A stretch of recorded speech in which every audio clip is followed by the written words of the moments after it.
नमस्ते, मैं संदीप कुलकर्णी। आप सभी लोगों का स्मॉल वीडियो सेक्शन में स्वागत करता हूं।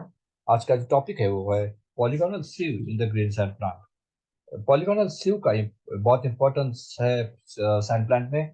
ग्रीन सैंड प्लांट में पॉलीगोनल सिव बहुत इंपॉर्टेंट काम करती है।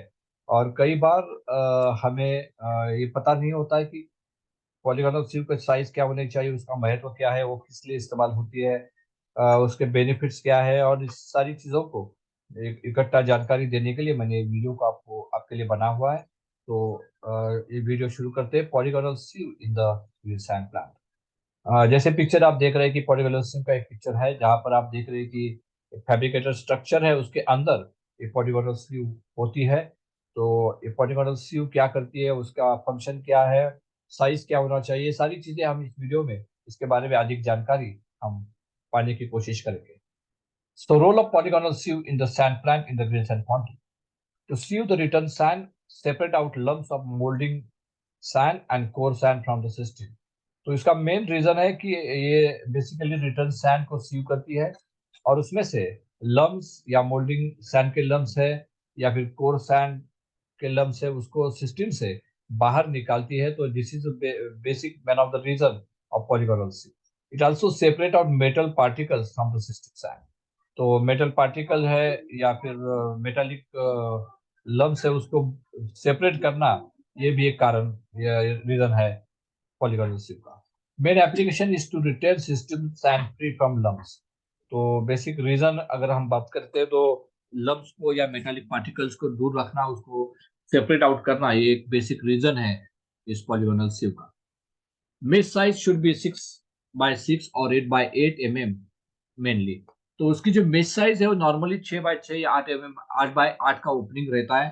कई लोग जैसे मैं बात कर रहा था कुछ लोगों से, तो they are also using 15 by 15 और 20 by 20 mesh size as well. वहां पर however it depends on the moisture content the return sand. तो ये जो मेश साइज है डिपेंड्स ऑन आपका जो सैंड का मॉइस्चर है उसके ऊपर डिपेंड करेगी। आपका अगर मॉइस्चर ज्यादा है तो ये मेश साइज आपको, अगर आप कम रखोगे तो आपका मॉइस्चर अगर ज्यादा है तो डेफिनेटली इट विल गेट जाम।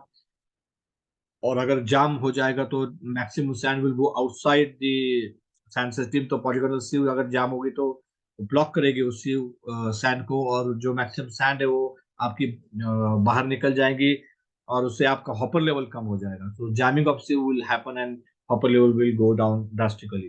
तो इसलिए ज्यादातर लोग इस वेस्ट साइज को ज्यादा बड़ा रखते हैं।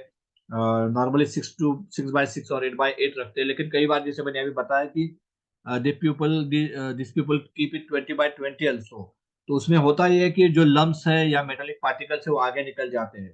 तो in that case what they do, 20 by 20 का जो सीव है वो उसका ओपनिंग रखने के बाद वो एक बात और करते हैं। वो क्या करते हैं कि मिक्सर से पहले एक और मैग्नेटिक सेपरेटर देते हैं जहां से वो मेटालिक पार्टिकल जो आगे निकल गए वहां पर उसको निकाल सकते हैं, ताकि वो जो मेटालिक पार्टिकल्स है, लम्स है या फिर कोर के छोटे लम्स है, वो आगे ना जाए। वो वहां पर उसको निकालने के लिए वहां पर एक प्रोविजन वो देते हैं, ताकि वो जो मेटेलिक पार्टिकल पर्टिकुलरली जो है वो मिक्सर में जाके मिक्सर के ब्लेड को, मिक्सर के बॉटम को खराब ना करे, मिक्सर को डैमेज ना करे।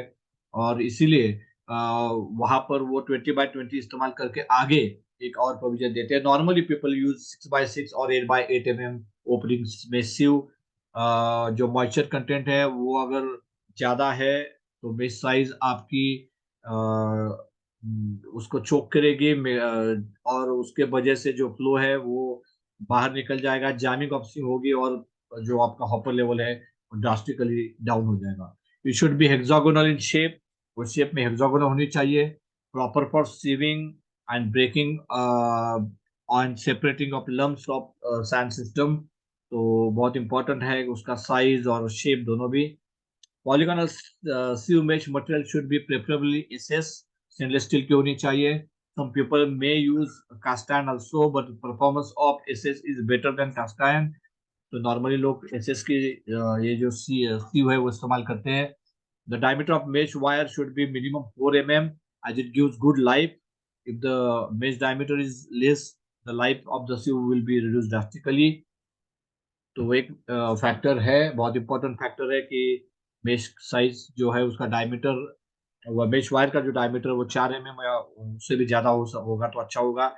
लेकिन वो अगर ज्यादा कम रहेगा तो उससे आपका लाइफ कम हो जाएगा। 4 mm is adequate and good diameter for mesh wire to use. ये आप देख रहे हैं उसका फोटो, जिस तरह से ओपनिंग है मेश वायर का, और उसको साइज आप देख रहे हैं। It is around 6 mm, 6 by 6 mm with 4 mm diameter. If the sand system has moisture 1.5 to 2%, return sand का जो मॉइस्चर है अगर वो 1.1 से 2% के बीच में से, तो pass through the polygonal sieve. This helps you to retain the system sand with better properties. Output of the sand must be with moisture with activate bentonite properly and give us better strength and less addition of bentonite। तो bentonite के addition वो कम करता है, जितना आपका return sand में moisture होगा उतना बढ़िया है। लेकिन साथ ही में ये इम्पोर्टेंट है कि वो मॉइस्चर बहुत ज्यादा ना बढ़े, क्योंकि अगर मॉइस्चर 2% से ज्यादा चला जाएगा, या फिर मॉइस्चर अगर रिटर्न सैंड में आपका 2% से ज्यादा रहेगा, तो वो सीव को जाम करेगा, जिससे सीव जाम होगी, सीव ब्लॉक होगी, और जो सैंड है वो सारी सैंड धीरे धीरे बाहर निकल जाएगी और आपके हॉपर लेवल भी काफी रिड्यूस हो सकती है। If the mesh size is more, जैसे मैंने पहले बताया कि मेश साइज अगर बड़ी रहेगी तो आपके जो क्ले बॉल्स है वो, there may be clay balls in the system, sand में get cause volatiles and rejection like sand drop और ब्लो होल में हैपन। तो मेश साइज का बहुत ज्यादा बड़ा होना, उससे आपके क्ले बॉल्स आगे जाएंगे, साथ ही में आपका जो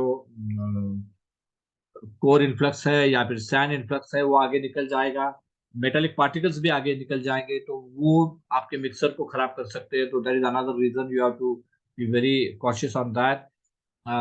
It will also allow core lumps and sand mix lumps to go ahead in the system as it get passes through the higher mesh size of polygonal sieve.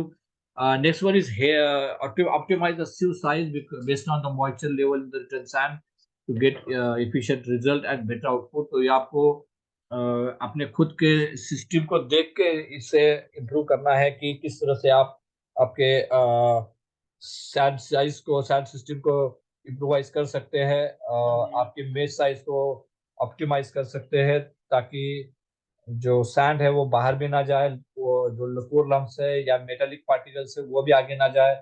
इन सारी चीजों को आपको ध्यान में रखना होगा। Dust extraction system is necessary on the top of the polygonal sieve as it creates lots of dust and it helps sand to flow out dead clay from the sand system and keeping dead clay in control।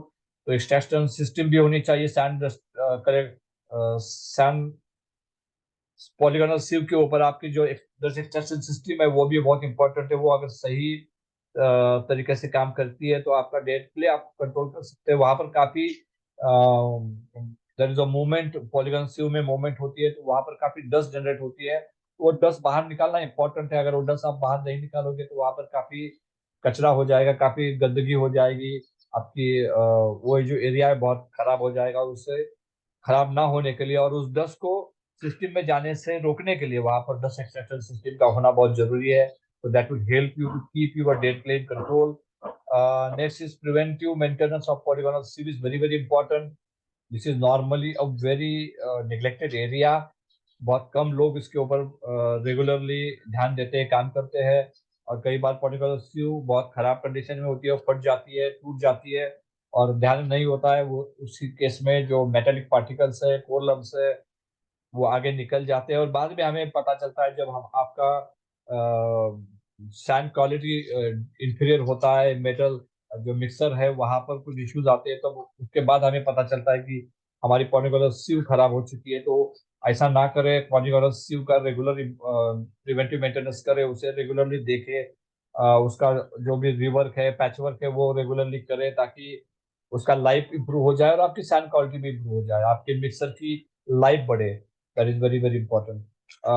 One has to clean the sieve regularly, maybe every weekly off, or to avoid jamming of the sieve, for avoiding going out excess sand and sand lumps and core lumps। तो आप अगर regularly weekly उसे clean करेंगे तो आप avoid कर सकते हैं जैमिंग, अवॉइड कर सकते हैं कि आपकी जो सैंड है बाहर ना जाए, साथ ही में लम्प्स और कोर लम्प्स आगे ना निकल जाए। The mesh will get damaged or worn out, then it is important to check its status regularly। and change it in time. Otherwise, the purpose of polygonal sieve will be wasted. तो ये important है कि आपकी जो sieve है वो damage होती रहती है, वॉर्न आउट होती रहती है, तो पीरियोडिकली आप उसे देखेंगे, उसके स्टेटस को मॉनिटर करेंगे, तो आपको खराब होती सीव को नजर आएगी, आप रिवर्क कर सकते हैं, रिपेयर कर सकते हैं, ताकि उसके लाइफ बढ़े और जो सीव रखने का जो बेसिक पर्पज है वो उसका फायदा आपको मिले। Door should be close. एक और चीज जो लोग करते हैं, इस डोर को ओपन रखते हैं, जिससे जो डस्ट है वो पूरे फाउंड्री में, पूरे शॉप फ्लोर में फैल जाती है, तो you have to avoid that as well. आपको किसी भी हाल में इस पॉलीगोनल सीव का डोर ओपन नहीं रखना है, उसे हमेशा बंद रखना है, वो बहुत इंपॉर्टेंट फैक्टर है। This is environmental aspect, we can say the keeping polygonal sieve in closed door condition is important. It will throw out huge dust and fines and sand particle which will spread over the shop floor, making huge bad impact on overall shop floor environment and climate as well. So one has to keep separate hoppers to collect the sand lumps. ये भी important चीज है कि जो sand lumps बाहर आने वाले या कोर लम्प्स बाहर आने वाले हैं, तो उसे कलेक्ट करने के लिए सेपरेट हॉपर को, सेपरेट बीन्स आप रखें, जिसके वो जमीन पे ना गिर जाए और जमीन खराब ना हो आपकी। आपका जो एनवायरनमेंट है, आपका जो शॉप फ्लोर है, वो क्लीन और नीट रहे, उसके लिए आपको इस तरह से हॉपर्स प्रोवाइड करने चाहिए, कोर लम्प्स और सैंड सैंड लम्प्स के लिए या फिर मेटालिक पार्टिकल के लिए। और पीरियोडिकली उसमें से अगर आप वो मेटालिक पार्टिकल सैंड लम्प्स निकालेंगे, तो आपका शॉप फ्लोर भी क्लीन रहेगा, एनवायरनमेंट भी क्लीन रहेगा, और इन सारी चीजों से आपको काफी फायदा होगा आपके फाउंड्री को डस्ट फ्री बनाने में, आपके फाउंड्री को ग्रीन और क्लीन बनाने में। तो this is from my side, this are the very important aspects of polygonal sieve.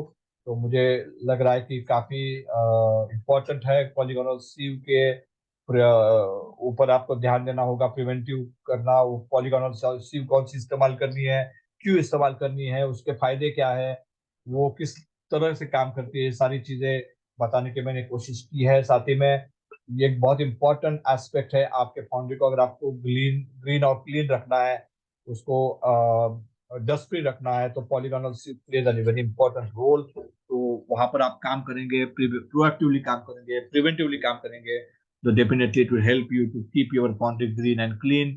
तो उस उम्मीद के साथ कि आपको ये वीडियो पसंद आया होगा और आप इसका इस्तेमाल करेंगे, इसका फायदा उठाएंगे। मैं इस वीडियो को खत्म करता हूँ। बहुत बहुत धन्यवाद। Thank you very much.